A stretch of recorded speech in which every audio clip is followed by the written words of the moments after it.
Shalom, Bapak Ibu Saudara jemaat yang saya kasihi, di dalam nama Tuhan Yesus Kristus kita akan mendengarkan firman Tuhan. Sebelumnya marilah berdoa. Bapa di surga, Tuhan Yesus yang penuh kasih, kami mengucap syukur atas anugerah kasih setiamu yang tidak pernah berkesudahan dalam kehidupan kami.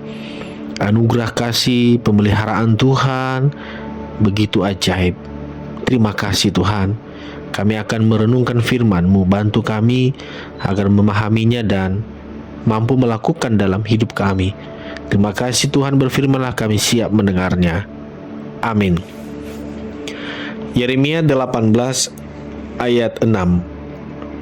Apakah aku tidak dapat bertindak terhadap kamu seperti tukang periuk ini, hai kaum Israel? Demikianlah firman Tuhan. Sungguh seperti tanah liat di tangan tukang periuk, demikianlah kamu di tanganku, hai kaum Israel. Demikianlah pembacaan firman Tuhan. Kita merenungkannya dengan tema pelajaran dari pekerjaan tukang periuk. Bapak Ibu Saudara yang saya kasihi di dalam nama Tuhan Yesus, bahwa Allah memerintahkan Nabi Yeremia pergi ke rumah tukang periuk. Di sana Yeremia melihat seorang pengrajin sedang membentuk bejana dari tanah liat. Ketika bejana itu rusak di tangannya, sang tukang periuk tidak membuang tanah liat tersebut. Ia membentuknya kembali menjadi bejana lain sesuai dengan kehendaknya.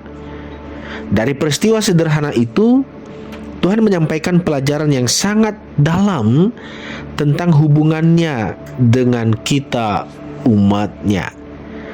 Yaitu pertama, Allah adalah tukang periuk yang berdaulat. Sebagaimana tukang periuk memiliki hak untuk membentuk tanah liat menjadi bejana sesuai dengan rancangannya, demikian pula Allah berhak membentuk kehidupan setiap orang menurut kehendaknya. Seringkali manusia ingin menentukan jalan hidupnya sendiri, tetapi firman Tuhan mengingatkan bahwa kehidupan kita berada di tangan Sang Pencipta yang mengetahui tujuan terbaik bagi kita. Kedua, Allah tidak menyerah terhadap kehidupan yang rusak. Ketika bejana menjadi cacat, tukang periuk tidak langsung membuangnya, melainkan membentuknya kembali. Ini menggambarkan kasih karunia Allah yang tidak mudah meninggalkan umatnya. Kegagalan, dosa, maupun kelemahan bukanlah akhir dari segalanya apabila kita mau bertobat dan menyerahkan diri kepada Tuhan. Bahwa Allah sanggup memulihkan karakter, keluarga, pelayanan, bahkan masa depan yang tampaknya telah hancur. Pelajaran yang ketiga, bahwa tanah liat harus tetap lunak di tangan tukang periuk. Tanah liat yang mengeras akan sulit dibentuk. Demikian juga hati manusia. Hati yang keras, penuh kesombongan dan menolak teguran akan menghambat pekerjaan Tuhan. Sebaliknya, hati yang rendah, taat, dan mau diajar akan semakin dibentuk menjadi pribadi yang memuliakannya. Dan keempat, yaitu pembentukan Allah seringkali tidak nyaman.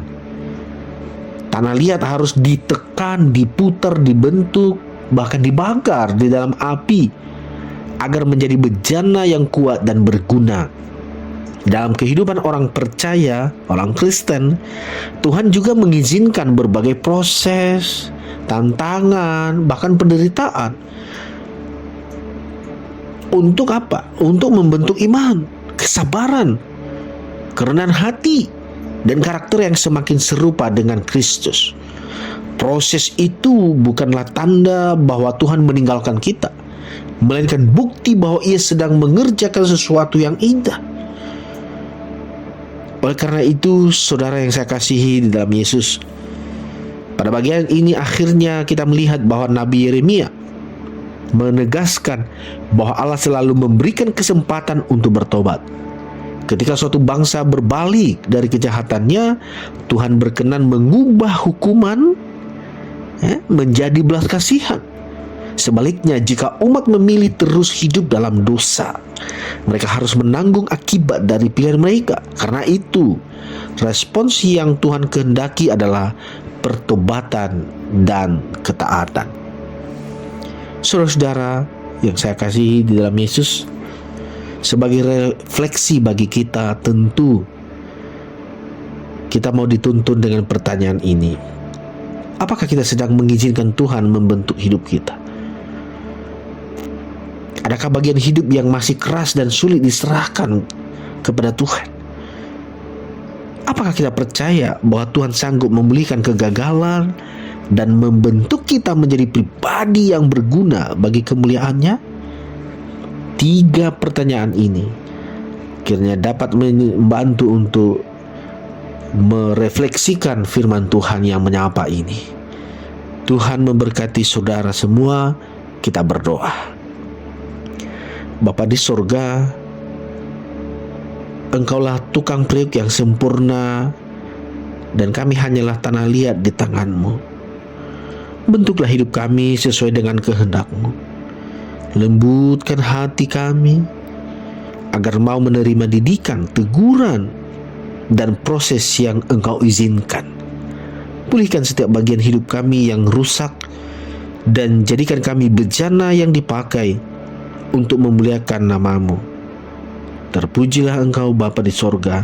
Dalam nama Tuhan Yesus kami berdoa dan mengucap syukur. Amin.